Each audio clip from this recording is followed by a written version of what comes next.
Hello arene સંયોજનોની બનાવટ વિશે લખો.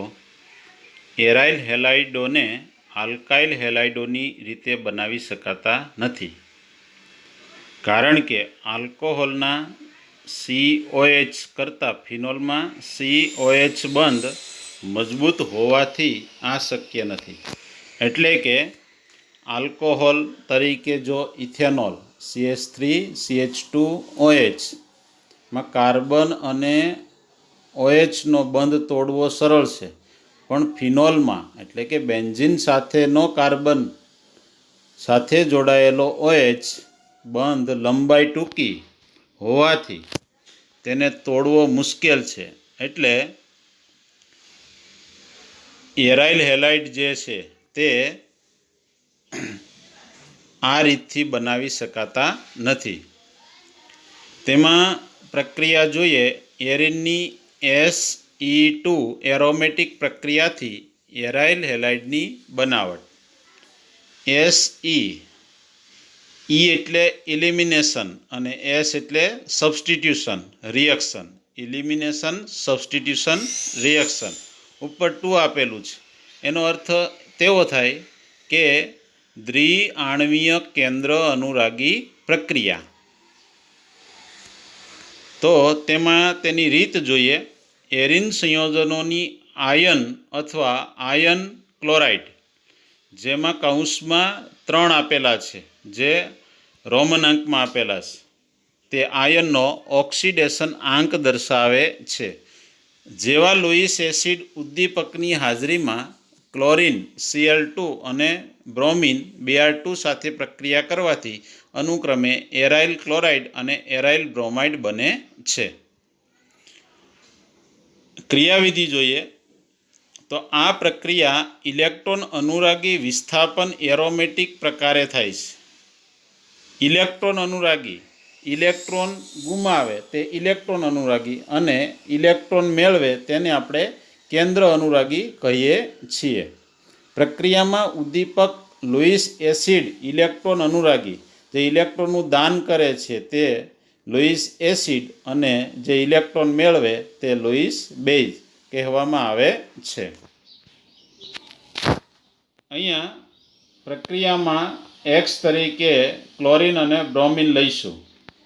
બેન્ઝીન સાથે ડાયહેલોજન X2 FeX3 એટલે કે FeCl3 ડેલ્ટા તાપમાને બેન્ઝીન પરથી હાઇડ્રોજન અને X2 માંથી X દૂર થાય HX સ્વરૂપે, અને X છે તે હાઇડ્રોજનના સ્થાને જોડાય એટલે બેન્ઝીન ઉપર X જોડાશે, જેને આપણે હેલો બેન્ઝીન કહીશું. ત્યાં જો ક્લોરિન હોય તો ક્લોરો બેન્ઝીન. અહીંયા FeX3 તરીકે Cl હોય તો FeCl3 જે ઉદ્દીપકનું કાર્ય કરે છે, જે લુઈસ એસિડ છે. બીજી પ્રક્રિયામાં ટોલ્યુઇન બેન્ઝીન સાથે CH3 મિથાઇલ બેન્ઝીન અથવા ટોલ્યુઇનની X2 સાથે ડાયહેલોજન સાથે Fe ઉદ્દીપકની હાજરીમાં અંધારું એટલે કે ડાર્ક રૂમમાં આ પ્રક્રિયા કરવામાં આવે છે. તો CH3 જે કાર્બન સાથે જોડાય તેને પહેલો કાર્બન અને બીજા કાર્બન સાથે X જોડાયેલો છે. બીજા કાર્બનને આપણે ઓર્થો કાર્બન કહીએ છીએ, એટલે એનું નામ થશે ઓર્થો X એટલે હેલો અને બેન્ઝીન સાથે CH3 toluene, ortho hello toluene. Plus ચોથા કાર્બન સાથે CH3 પહેલો કાર્બન છે, બીજો, ત્રીજો અને ચોથા કાર્બન સાથે X જોડાયેલો છે એટલે પેરા સ્થાન છે, તો પેરા હેલો ટોલ્યુઇન બનશે. અહીંયા પ્રક્રિયામાં X2 અને જે કાર્બન સાથે હેલોજન જોડાવાનો છે ત્યાંથી હાઇડ્રોજન દૂર થશે, એટલે કે હાઇડ્રોજનનું વિસ્થાપન થશે, એટલે H ત્યાંથી અને X2 માંથી એક X એટલે HX છૂટો પડશે. અહીંયા પ્રક્રિયા મિશ્રણ બનશે. આ નિપજમાં ઓર્થો અને પેરા સમઘટકને મિશ્રણમાંથી સરળતાથી અલગ કરી શકાય છે, કારણ કે તેઓના ગલન બિંદુ વચ્ચે મોટો તફાવત હોય છે. એટલે કે પ્રયોગશાળામાં પ્રાયોગિક પદ્ધતિ દ્વારા આ બંનેને જુદા પાડી શકાય છે. અહીંયા તમને બીજી પ્રક્રિયામાં 1 મોલ ટોલ્યુઇન આપેલું છે, તો સામે 2 મોલ તમને નિપજ આપેલી છે, ઓર્થો એલો ટોલ્યુઇન અને પેરા એલો ટોલ્યુઇન. એટલે કે આગળ 2 મોલ મૂકવાની જરૂર નથી, બંને મિશ્ર સ્વરૂપે એક ઓર્થો નિપજ અને એક પેરા નિપજ મળે છે. આયોડાઇડની બનાવટ ઉત્પન્ન થતાં HIનું ઓક્સિડેશન કરતાં HNO3 નાઇટ્રિક એસિડ અને આયોડિક એસિડ HiO4ની હાજરી આવશ્યક હોય છે. એટલે કે આયોડાઇડની બનાવટમાં ઉત્પન્ન થતો HIનું ઓક્સિડેશન, ઉપરની પ્રક્રિયામાં HX ઉત્પન્ન થાય છે એટલે HCl. અહીં HIનું ઓક્સિડેશન કરવા માટે ઓક્સિડેશન કર્તાની જરૂરિયાત હોય છે, તો તેના દ્વારા આયોડોબેન્ઝીન બનાવી શકાય. ફ્લોરિનેશન. આ પદ્ધતિમાં ફ્લોરો સંયોજનો બનાવી શકાતા નથી, કારણ કે ફ્લોરિનની પ્રતિક્રિયાત્મકતા એટલે કે રિએક્ટિવિટી સક્રિયતા ઘણી વધારે ઊંચી હોય છે, એટલે તે ઝડપી રાસાયણિક પ્રક્રિયા આપી દે છે. બી. એમાઇન સંયોજનમાંથી સેન્ડમેયર પ્રક્રિયા વડે એરાઇલ હેલાઇડની બનાવટ. એમાં પહેલી પ્રક્રિયા ડાયએઝોટાઇઝેશન. જ્યારે ઠંડા જલીય ખનિજ એસિડ એટલે હાઇડ્રોક્લોરિક એસિડ માં દ્રાવ્ય કરેલા એટલે તેનો અર્થ થશે નિલંબિત પ્રાથમિક એરોમેટિક એમાઇનની સોડિયમ નાઇટ્રાઇટ સાથે NaNO2 સાથે પ્રક્રિયા કરવામાં આવે તો ડાયએઝોનિયમ ક્ષાર ArN2X- બને છે. તેને ડાયએઝોટાઇઝેશન પ્રક્રિયા કહે છે. તો પ્રક્રિયાથી સમજીએ. એનિલિન બેન્ઝીન સાથે NH2 જેને કહેવાય એમિનો બેન્ઝીન ની ખનિજ એસિડ એટલે HX હાઇડ્રોજન હેલાઇડ ની સોડિયમ નાઇટ્રાઇટ NaNO2 નાનો 2 273 થી 278 કેલ્વિન તાપમાને પ્રક્રિયા થવાથી અહીંયા NH2 માંથી H2 અને NaNO2 માંથી O2 એટલે H2O2 હાઇડ્રોજન પેરોક્સાઇડ છૂટું પડશે અને NH2 માં N અને NaNO2 માં N એટલે NN એટલે N2 અને HX માંથી X એટલે X-. તો આ બેન્ઝીન ડાયએઝોનિયમ હેલાઇડ એટલે કે બેન્ઝીન ડાયએઝોનિયમ ક્ષાર બને છે. એમાં N2+ અને X- જુદા જુદા હોય છે, જોડાયેલા હોતા નથી બોન્ડથી. હવે H2O2 હાઇડ્રોજન પેરોક્સાઇડ. હવે NaNO2 માંથી Na અને H, તો જેને આપણે કહીશું NaH સોડિયમ હાઇડ્રાઇડ, ધાતુનો હાઇડ્રાઇડ છૂટો પડે છે. NaH H2O2 તો N2X-. સેન્ડમેયર પ્રક્રિયા. તાજા બનાવેલા ડાયએઝોનિયમ ક્ષારના દ્રાવણને ક્યુપ્રસ ક્લોરાઇડ અથવા ક્યુપ્રસ બ્રોમાઇડ સાથે મિશ્ર કરી થી ડાયએઝોનિયમ સમૂહ N2X- નું ClK Br વડે વિસ્થાપન થાય તેને સેન્ડમેયર પ્રક્રિયા કહેવામાં આવે છે. આ પ્રક્રિયાથી એરાઇલ ક્લોરાઇડ અને બ્રોમાઇડ બને છે, એટલે કે ક્લોરોબેન્ઝીન અને બ્રોમોબેન્ઝીન બને છે. અહીંયા ડાયએઝોનિયમ યાદ રાખવું વિદ્યાર્થી મિત્રો કે બેન્ઝીન સાથે N2 તો એને કહીશું આપણે ડાયએઝોનિયમ એઝોક્ષાર. ડાય એટલે N2 2 હોવાથી પૂર્વક લાગશે ડાય અને એઝોનિયમ ક્ષાર એટલા માટે કે X- એટલે ક્લોરિન બ્રોમિન એની સાથે આવેલો છે. તો પ્રક્રિયા બેમાં સેન્ડમેયર પ્રક્રિયામાં X તરીકે ક્લોરિન બ્રોમિન હોઈ શકે, N2X- ક્યુપ્રસ ડાયહેલાઇડ એટલે કે ક્યુપ્રસ ક્લોરાઇડ આ ઉદ્દીપકનું કામ કરે છે. તો બેન્ઝીન ડાયએઝોનિયમ હેલાઇડ જે છે તેમાંથી N2 છૂટો પડશે અને X છે તે જોડાયેલો રહેશે, એટલે એરાઇલ હેલાઇડ બને છે. X તરીકે ક્લોરિન લઈએ તો ક્લોરોબેન્ઝીન.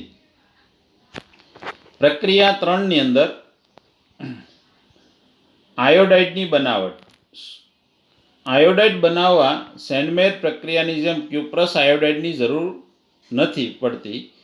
ડાયએઝોનિયમ ક્ષારને પોટેશિયમ આયોડાઇડની સાથે ગરમ કરવાથી આયોડાઇડ બને છે. Ki સાથેની પ્રક્રિયા આપેલી છે. બેન્ઝીન ડાયએઝોનિયમ હેલાઇડ, તો આમાં Ki દ્વારા N2નું વિસ્થાપન થાય છે અને K અને X જોડાઈ KX બનાવશે. K પ્લસ અને X માઇનસ એટલે KX, potassium halide, potassium chloride કે પોટેશિયમ બ્રોમાઇડ અને આયોડિન જોડાશે એટલે બનશે આયોડો બેન્ઝીન અને N2નું વિસ્થાપન થશે.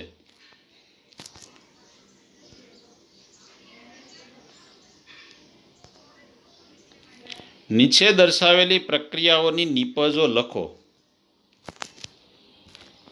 અહીંયા તમને પહેલી પ્રક્રિયામાં 1 ફિનાઇલ ઇથિન આપેલું છે, એટલે કે ફિનાઇલ વલય સાથે જે કાર્બન સાથે CH અને CH2 ડબલ બોન્ડથી જોડાયેલા છે, તો પહેલો કાર્બન એટલે 1 ફિનાઇલ CH ને આપણે પહેલો કાર્બન કહીશું. જ્યાં કાર્બન સાથે બીજો કાર્બન ડબલ બોન્ડથી જોડાયેલો છે, 1 ફિનાઇલ ઇથિન, બે કાર્બન કાર્બન વચ્ચે ડબલ બોન્ડ હોય તો એને આપણે ઇથિન કહીએ છીએ. SBr હાઇડ્રોજન ડેલ્ટા પ્લસ અને Br ડેલ્ટા માઇનસ. માર્કો-નિકોવ નિયમ મુજબ તમે જાણો છો તે મુજબ કે જે કાર્બન સાથે ઓછા હાઇડ્રોજન જોડાયેલા હોય ત્યાં હેલોજન એટલે કે બ્રોમિન જોડાશે અને જે કાર્બન સાથે વધુ હાઇડ્રોજન હોય ત્યાં હાઇડ્રોજન જ જોડાશે. યોગશીલ નિપજ મળશે.